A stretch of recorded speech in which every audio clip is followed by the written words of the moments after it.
Hey everybody, welcome back to the Planeswalker Coach channel. I'm your host Paladin Robin. Folks, for the last couple of weeks we've been really excited for this new set to come out, Duskmourn, right? Duskmourn is looking like it's going to be a pretty powerful set, and this video and the next ones to come out, we're going to be looking at some of the best cards from the Duskmourn set. Alright, so check out all the videos in this series here. This one, of course, will be covering the masterpieces, and like I said, yeah, check out all of them to see what I think are the best ones from this set. Alright, so without further ado, these are the top 10 masterpieces from Duskmourn, coming out in no particular order.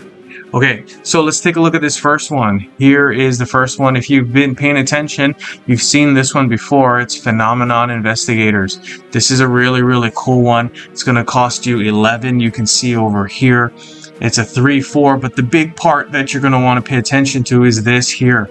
Now, if you've been paying attention to this channel, you'll see that I have a video that goes over this card in the spoilers, right? And I'll go over a few strategies that you can use to kind of work your way around how to play this particular card. It's an excellent card. You're going to see some good decks coming out featuring this card pretty soon. Anyway, it says, when this creature enters the battlefield, choose one. Option A is create a poltergeist token, then reinforce it X times. X is the number of black and blue gems on the board divided by 3, rounded down. This is what the poltergeist token looks like.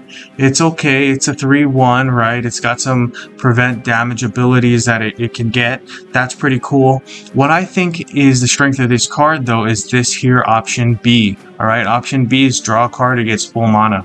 Now, I mentioned in the spoiler videos, there are 3 cards that I really like. Aminatu, the Vanguard, is one, right? You can play Aminatu with this one, exile it, bring it back, and choose option B when it comes back, right? Because when it comes onto the battlefield, you can choose one or the other. I'll choose option B. It's going to get you a free card. Now, take a look at the spoilers. I've shown 3 different cards that will pretty much do that flicker thing that I just mentioned with Aminatu, right? And really what we're trying to do with this one here is exile it and then bring it back, right? And when you bring it back, it's gonna reactivate this ability here, this when this creature enters the battlefield. And really what we're gonna try to do is hit this option B as many times as we can in one turn, and that's gonna get us free cards after free cards after free cards. So this one here is excellent. I do like Phenomenon Investigators a whole lot. This one might be one of the best, if not the best, in the entire set. Alright, so let's take a look at the next one here, the Master of Keys. 6/6 enchantment horror. When this creature enters the battlefield, destroy the top 5 cards of your library. Then double this creature's power and toughness. When this creature attacks, return the first enchantment card from your graveyard to your hand. It gains full mana. Alright, so this one is a very good one. I would like to put this one with Starfield of Nyx, right? Starfield of Nyx obviously is an enchantment. It's going to be this white color here. And really what it's going to do is it's going to take any type of support that you have from your graveyard and then put it into play. So you'll have this one pulling out supports, these enchantment cards. I'm going to guess that they're supports. There's other enchantments that are not supports, obviously. But you'll be pulling out supports here with this card. And then Starfield of Nyx also will help you to pull out some cards from the graveyard. And there are a good number of these amazing combos that are just enchantment based. So I would take a look at that. I'd also try to use this one with the Planeswalker Calyx. That's going to be one that's going to be really helpful. You'll be able to kind of gain an advantage over your opponent just using these enchantments. And I definitely recommend that. Okay, so let's take a look at the third card here. Okay, here's one we've seen before, Redress Fate. Alright, it says, return all enchantment and artifact cards from your graveyard to the battlefield under your control. Overflow, return all enchantment and artifact cards from your graveyard to the battlefield under your control. Okay, so this is a really good one, kind of pairs well with the last one. Obviously, we want to bring these enchantments from your graveyard back into play. That's going to be really good. That's going to help you as long as you can get those enchantments in. Again, I would say go with Calyx. It's a nice little bit of a synergy there. get those enchantments in, get those artifacts in, and then use that to dominate your opponent. There's a lot of good ones, and I think as soon as I get this card, you'll see some decks come out that feature this card and kind of that enchantment artifact, little bit of a move there. Very cool. All right, let's take a look at number 4. Here's number 4, Experimental Lab. Support card, Enchantment Room. When this support enters the board, manifest Dread. Then your first fright creature gets +4/+4 and gains trample until the end of turn. Unlocked, when a creature you control deals combat damage, it gets 4/4. Okay, so really interesting here. Unlocked is one of those new, I guess, mechanics, we'll call it, for this set. It has to do with this thing here. Basically, you'll get the button on your screen. You can click it. It'll drain 12, as you can see from your hand. And when you do drain that 12, it will give you this unlocked ability. You'll get the unlocked emblem, and then you'll be able to start using that. So this one I think is really cool. I would try to use creatures that have double strike, obviously, because we're going to want to do damage time after time, and it's going to stack this nice buff, right? If you get a creature that's got double strike, you'll do damage once, they'll get a 4/4 buff, and then you'll do damage again, you'll get another 4/4 buff. So that's going to help you. It's just going to overwhelm your opponent. I do like this one a whole lot. Okay, so number 5, let's take a look. Secret Arcade. It's another room card. This is a nice thing that's going on with this set. There's a lot of these rooms. It's kind of a new feature in the game. I think it's going to be really interesting to see who plays this and who can really just maximize this ability here. But anyway, this one here says, when you cast a non-spell card or reinforce a non-token creature you control, it gains the enchantment subtype. Unlocked. Eerie. Your first creature gets +X/+X. X is half of that card's mana value rounded down. So this is a little bit of a different one here. Got this Eerie ability. I'll read that to you. When an aura card or an enchantment creature or enchantment support card enters into play under your control, or when you activate an unlock ability, your cards with Eerie will perform their Eerie effects. So obviously you're going to want to play those enchanted creatures. Enchantment supports are also good. What I would do is start using those rat swarms, right? Those rat swarm cards are enchantments, they're supports. They're going to come into play and start hitting this thing time after time. We're going to want to hit that at least 3, 4, 5 times in a turn. And that's going to be so powerful. And I really think that this is a good card here with this ability that's going to stack tons and tons of buffs on your creatures. If you can get those enchantment supports flowing really nicely, those rat swarms flowing real nicely, going to be a real dominant card here. Okay, number 6, they came from the pipes. Enchantment card again. When this support enters the board, manifest Dread, then manifest Dread.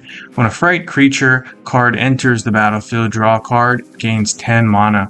When a fright creature card attacks, that card gains prevent damage until the beginning of your next turn. I think this is a good part here. You like that prevent damage.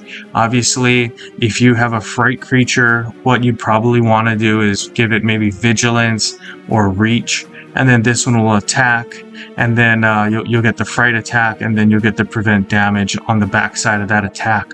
So that's going to be really good. You'll have a creature that blocks and has prevent damage. If you can pull that off and kind of make it work to your best abilities, right, kind of depending on what kind of creature you have, that gives maybe the fright a couple of different abilities, or maybe you got cards that will give the fright a few different evergreens, then that's going to be super powerful. You're going to get that prevent damage, you're going to get the ability to block. Maybe you find a nice card that will give it like Death Touch. That's going to just help you so much. It's going to just really wreck your opponent's creatures. Really good one here. Number 7, Vaval, Harrower of Souls. It's an Elder Demon card. Ward, drain 9 mana from your hand. When your opponent loses life or is dealt damage, this creature gets +1/+1. Then your black mana bonus is increased by 1 for 2 turns. This can be used 4 times a turn. Now, I think this is an interesting one here. I do like that it's got the buff, but I really think this one is the power of this card, right? The mana bonus is going to get a nice increase. Obviously, you're going to want to make sure you get lots and lots of damage on your opponent. Obviously, that's going to help. Again, what you can probably do is go with the rat swarm, right? Because it says here when your opponent loses life or is dealt damage, those rat swarms will definitely help. If you can get a bunch of them out, they'll do 1 damage, 1 damage, 1 damage, 1 damage, and then you'll stack these nice buffs, right? And then probably more importantly, you'll get that mana bonus, gonna get a nice big bump to it. And hopefully you're going to try to make sure that you can max that out 4 times in a turn. But if you can get that going with this one here, Vaval is going to be an incredible card for you. Okay, very good. Here is number 8, Fear of Sleep Paralysis. It's an enchantment nightmare creature. It says Eerie. We talked about Eerie before, right? It's got those little bit stipulations here. When an aura card or an enchantment creature or an enchantment support enters play under your control, then you can use this here. When you get those going, you're going to be able to load your opponent's creatures with stun counters. I think stun counters are nice. Obviously, if you have the ability to get rid of your opponent's creatures, you're going to want to do that. So you'll be looking for cards that can play some good defense. Stuff like those ones that will say destroy target creature. And, if you can't get rid of a creature like that, or maybe through exile, I think stun counter is a great way to get rid of your opponent's creatures. They don't leave the board, but they just basically become ineffective. They don't do anything. You're going to be disabled. So, kind of cool here. You can load up on stun counters on your opponent's creatures, and that's going to be really helpful. It's a good way to play some defense.